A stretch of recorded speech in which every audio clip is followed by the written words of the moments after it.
When you live in New York City, you quickly realize that you can't have it all. If you want to enjoy the city without going broke, you have to have your priorities straight. What are you willing and not willing to spend money on? Hey everyone, I'm Evie and welcome to my channel, Cheap and Evie. Today I'm just going to take you through a day in my life, just a typical day. And I'll show you where I save money and what I'm willing to spend money on. I wake up every morning around 6 a.m., sometimes 5:30, and my morning routine is pretty simple.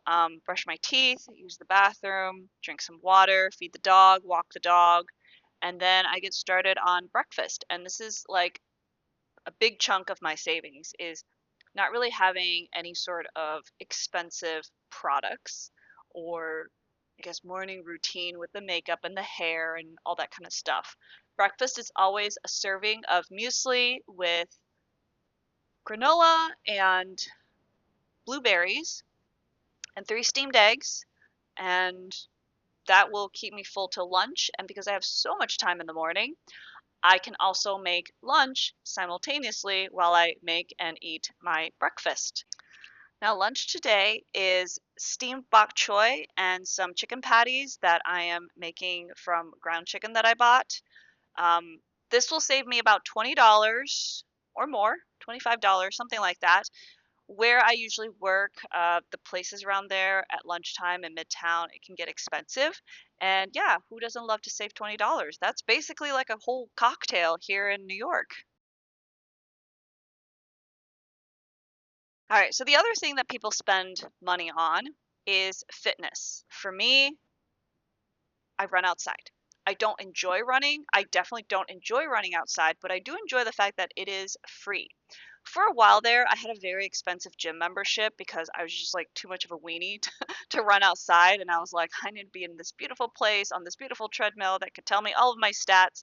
And then afterwards, I wanted to cold plunge and hot tub and steam. And I got over it because it was too expensive. We'll get back to this expensive gym membership later.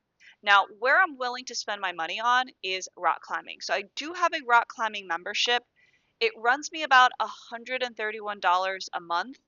And one of the rock climbing gyms here has a huge weight room, so I can also go there to lift weights. And if I'm really, really, really being a weenie, which hasn't happened yet since I ran this half marathon in April, I can go there and use their treadmill.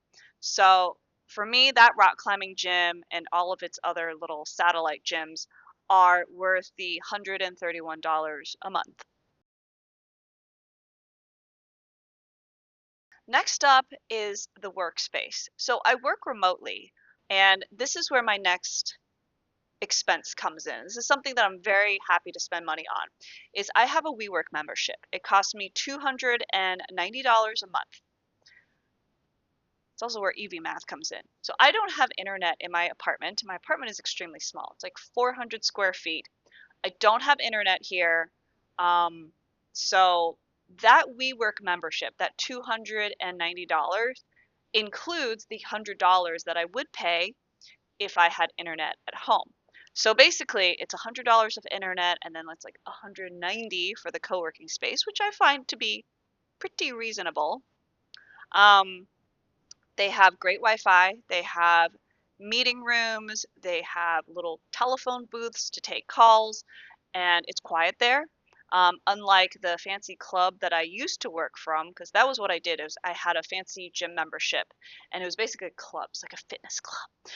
They just played pounding club music there all day, and so once again, hard to get into like a working mindset, especially when serious things came up. And so I had these noise canceling headphones on, but then people would start walking around in thongs, and it didn't work out. And then they raised their prices, and so here we are. For my own sanity, the $290 for me per month to go to an office, and I can choose whatever location I want, is worth it.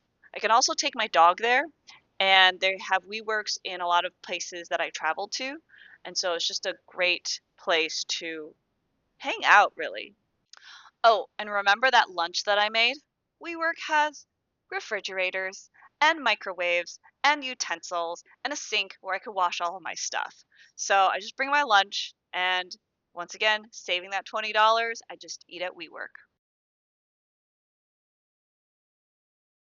After work, I head home for dinner. And of course, I cook dinner at home because it's crazy expensive to eat out. And if you're doing it every night in New York, you will definitely go broke. Dinner is usually a can of black beans and usually some kind of soup that I make myself. Mushroom cream soup is like the easiest thing to make. So I just do that. And yeah, that beats going out and eating for like $35 a night, which is insane. Now, I am not a hermit. I do enjoy going out and I do enjoy hanging out with people. I just don't think that it should be something that should be done with no strings attached. You should just do it whenever you feel like it.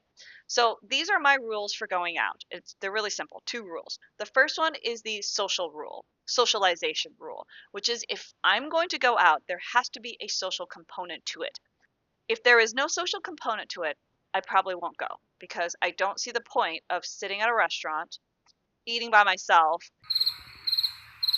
paying for it, and going home. It doesn't do anything for me.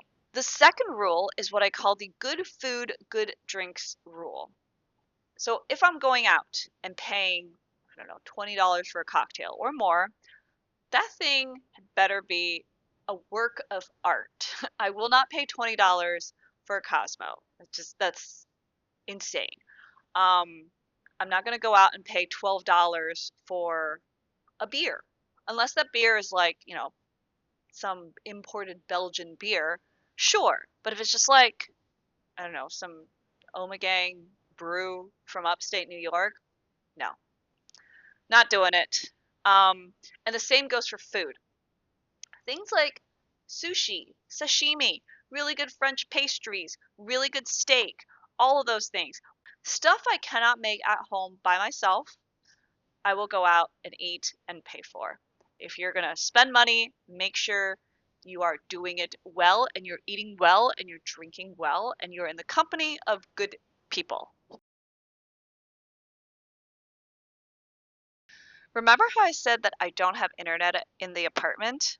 Well, this turned out to be a huge money saver, not directly, but indirectly. So, if I come home after, a full day of work and I'm just like scrolling on Instagram or YouTube or whatever, one, it's going to suck all the data out of my phone plan. So, I try not to do that.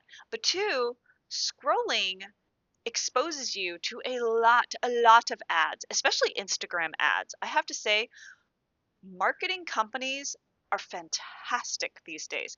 Those ads make me want to buy everything. So, because I don't have enough data to just kind of scroll mindlessly for hours every night, I'm also not impulse buying all the crap that I see online. So, yeah, indirectly, this has been great. I didn't realize that's what would happen, but at night, I usually just like read a book or crochet or just sit on the couch and stare at the wall and think about things. Um, Sometimes I will get on the phone, but to like talk to family. And sometimes I'll put on The Matrix in French, which is really fun and hilarious. So yeah, that's pretty much how I end my day, and I'm in bed by 10:30 every night. Might explain why I wake up at 6 a.m. without an alarm clock. So, anyways, yeah, that's a day in Manhattan and where I'm saving money and where I'm spending money.